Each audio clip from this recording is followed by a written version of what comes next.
And with that, we will move on to item number 4. Announcements and presentations. Receive update on COVID-19 response efforts.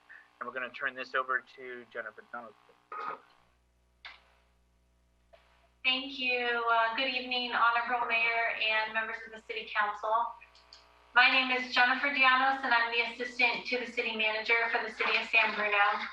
And I'm here this evening on behalf of our EOC Public Information Team to provide you an update on COVID-19. We have the presentation up there on the screen. You should be able to see that. Tonight, I will go over our current status on the blueprint for a safer economy, our county statistics. I'll review information on the COVID-19 vaccine availability. We'll go over a few resources, and we'll finish with city programming. And of course, I'll be available for questions at the end of the presentation. And I'll start with the status on the blueprint for a safer economy. Earlier today, the state released an updated status on the blueprint, and San Mateo County moved into the red tier, or the substantial tier. That's tier number 2 in the blueprint. And this is excellent news. It means that our county metrics are trending downward and that they meet the benchmark requirements to slowly move towards reopening our economy. I do want to remind everyone that although this is great news and a long-awaited for change, it does not mean that we should let our guards down. And in fact, we need to stay vigilant in mask wearing and distancing and hand washing, all to keep that downward trend progress continuing. You can see the statistics there on the screen are all consistent with the red tier. So being in the red tier, do we all remember actually what that means? We were in this tier a while back, and I'm gonna say that was November-ish timeframe of last year. On the screen is the list of modifications and allowable indoor operations. That includes hair and nail salons, restaurants and places of worship at 25% capacity indoors, or 100 people, whichever is fewer. Museums, zoos, aquariums, all at 25% capacity indoors. Movie theaters at 25% capacity or 100 people, whichever is fewer. Gyms, fitness centers at 10% capacity indoors. And malls can increase capacity to 50% with modifications. Businesses that have questions about what is or is not allowed should visit covid19.ca.gov/safer-economy, where more information is available, including full guidance on operations by business category. And there's a link on the presentation, which you'll find on our website soon. Excuse me, Jennifer, Mr. Yeah. Mayor, there's an echo. I don't know if it can be resolved somewhere where Jennifer is. At least I'm hearing it. No? I don't hear an echo. Oh, my fault. I don't hear one either. Okay. I haven't either, but if I do, then we'll pause. Okay, we don't hear an echo here in the conference room.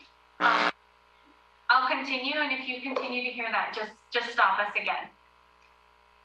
In San Mateo County, there have been a total of 38,427 positive COVID-19 cases and a total of 502 deaths. In San Bruno, there's been a total of 2,152 positive cases locally. I'll take a moment to shift from positive cases to vaccination statistics. That is a hot topic today within the community. Countywide, there are 130,514 individuals that have been vaccinated as of yesterday. That was February 22nd, and a total of 45,686 individuals that have completed the vaccination series. To the right of the screen, you'll see the variety of vaccine providers that are administering the actual doses, and most residents will receive their vaccine from their primary care physician. And I'll go over that information in just a few slides in a moment. In San Bruno, there have been a total of 7,313 residents vaccinated.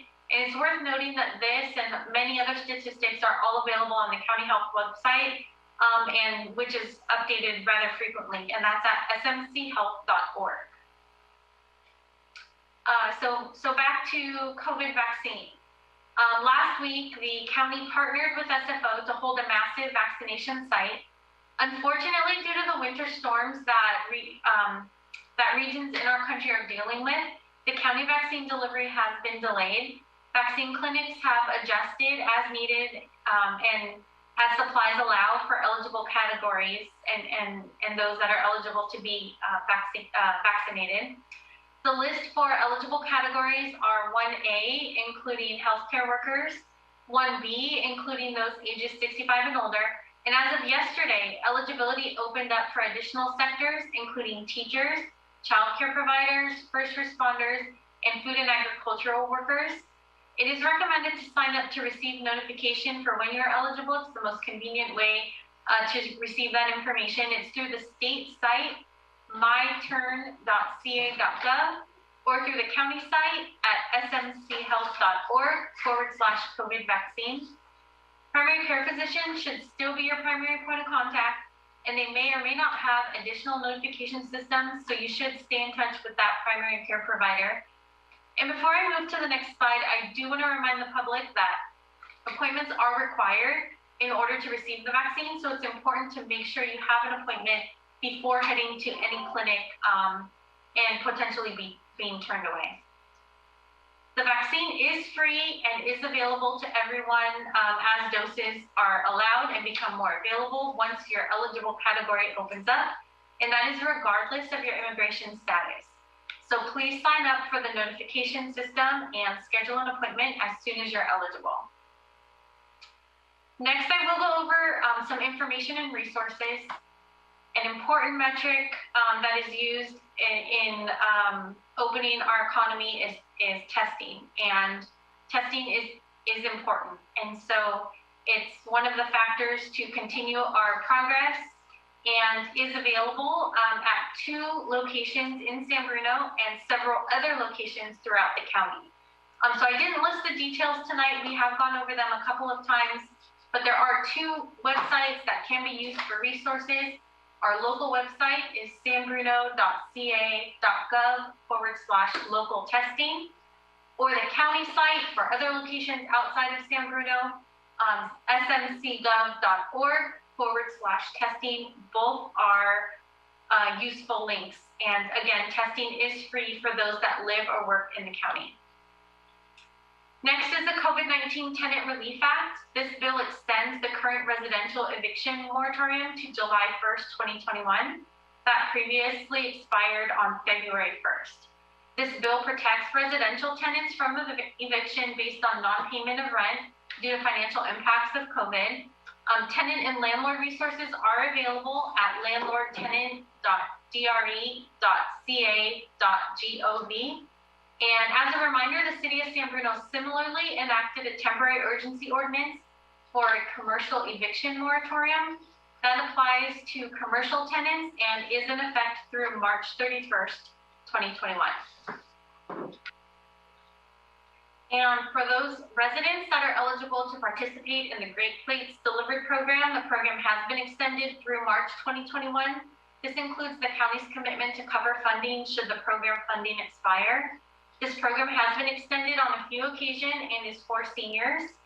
Information on this program and other food resources, the county offers a web page that lists all of the options that are available to you. And that includes Second Harvest Food Bank, which has a couple of distribution centers in San Bruno, a couple others throughout the county.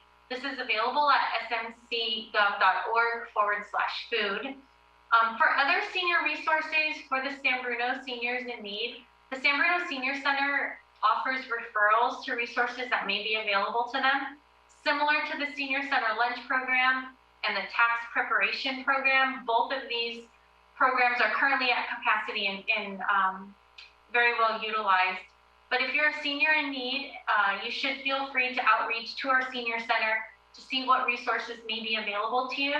The easiest way and most convenient is by phone, and that phone number is 616-7150. Grant funding is available through the Restaurant, Brewery, and Winery Relief Fund. This program is offered through SMC Strong, and the application period is open now through noon on March 8th. The program includes up to $10,000 to qualifying establishments, and information about eligibility of the application submittal can be found at smcstrong.org. Before I leave this slide, I'm also going to add, please visit our local San Bruno restaurants and other small businesses, because together we can all make a difference and help our community partners by showing our support. So please do dine and shop locally. And given the county moved into the red tier, another very important update and one that many have been waiting for is related to the Return to Play program. And that goes into effect this Friday, the 26th. This is the youth and adult recreational sports permitted by tier. On the screen, you will see the list of eligible sports. It is a little bit smaller. It's a lot of information to get on one screen. But now that we're in the red tier, baseball, softball, volleyball can now be played amongst several other sports that are listed there. I'm only highlighting a few. Earlier this evening, there was a user group meeting, and with more information about the Return to Play guidelines, I will add that although there are a few exceptions, masks are required while playing. And our priority for our community is to keep participants and our entire community safe and healthy. So if you have any questions about the Return to Play program, you can contact our city representative, and that is Danielle Brewer, and she can be reached by phone at 616-7182. It's not on the slide there, but can also be found on our city website. Quickly, I will go over 2 local programs to add some fun to the presentation. As you know, our community services programming has shifted to distance programming. Our recreation team has put together a run, walk, roll program. This program runs, no pun intended, through March 11th through March 14th. You choose either a 1, 3, or 5 mile course to run, walk, bike, rollerblade, or skateboard. You can enjoy a custom playlist, a photo scavenger hunt, and most important, it is free. So you do have to register. It's at sanbruno.ca.gov/rec sign up. You may even receive a participation certificate, but you'll have to participate to find out because I'm not going to ruin that surprise.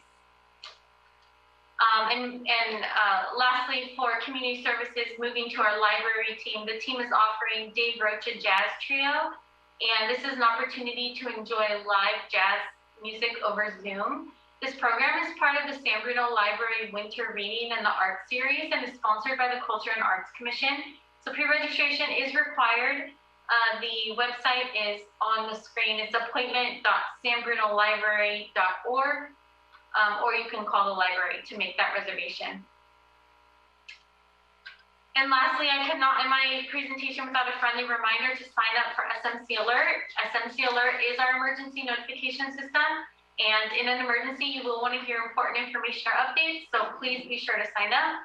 Once you sign up there, head over to our city social media accounts, and those accounts all offer additional updates for you. That concludes my presentation to you this evening. I am happy to answer any questions, but before I turn it over to the mayor, I do want to mention that yesterday the president issued a proclamation as a mark of respect and honor to the 500,000 Americans that have lost their lives due to COVID-19. Flags have been lowered at city facilities and will remain lowered through sunset on Friday the 26th in accordance with the proclamation. And that's all I have for you this evening. Thank you very much. Thank you very much, Jennifer, for your information and presentation and PowerPoint. With that, the acknowledgement about the flags being lowered at half-mast, with all, I will go ahead and we will adjourn this evening's meeting in honor and memory of all those that we have lost, over the 500,000 now. With that, I know we have a member from the public, but I want to turn it over to Council Member Hamilton. Just one quick question and request, if this data becomes available, on slide 10, where we note, by city that we've had 7,300 vaccinations in San Bruno. I believe by comparing that to the slide before, that's folks who've received their first dose, not necessarily completed both. Do we know if they're going to be providing, the city breakdown of those, of how many folks have, completed the vaccination series? I know on slide 9 there was they did mention that for countywide, and if that's something if we can request so that we can really keep track of how far along we're coming and making sure that people are getting their second doses, that would be really helpful. And then I just want to, while I have the floor, I just want to reiterate for everyone listening how desperately important it is that you get vaccinated when it becomes available. I have heard, I've spoken to several residents who are eligible but are still waiting to get an appointment through Kaiser or whatever. If your healthcare provider is not able to get you in a timely manner, I strongly suggest looking at other means through the center that the county set up at the airport and other means of getting your vaccine as soon as possible. Thank you. Thank you. Councilmember Mason.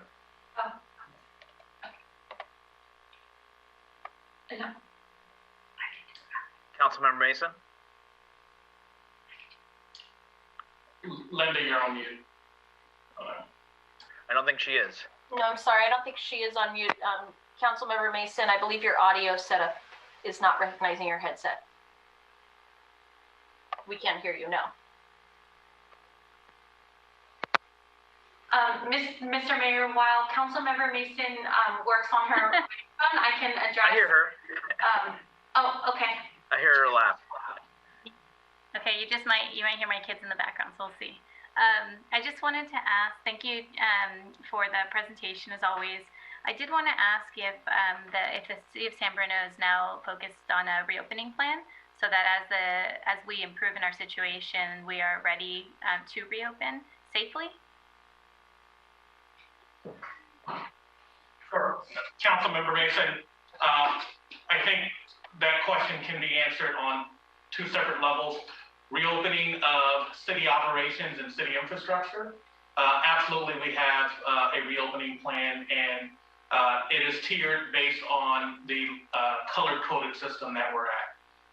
Depending on the measures we take, when we go to a lower tier, that depends on what we open up. So, for example, we did not change our city operations between the stay-at-home order and the purple tier, but there was a change between purple and red. And so now we will be reopening up City Hall lobbies and some of our customer service centers like the one in CityNet. With regard to a larger reopening and a roadmap to reopen the community, that is actually being led at a countywide effort.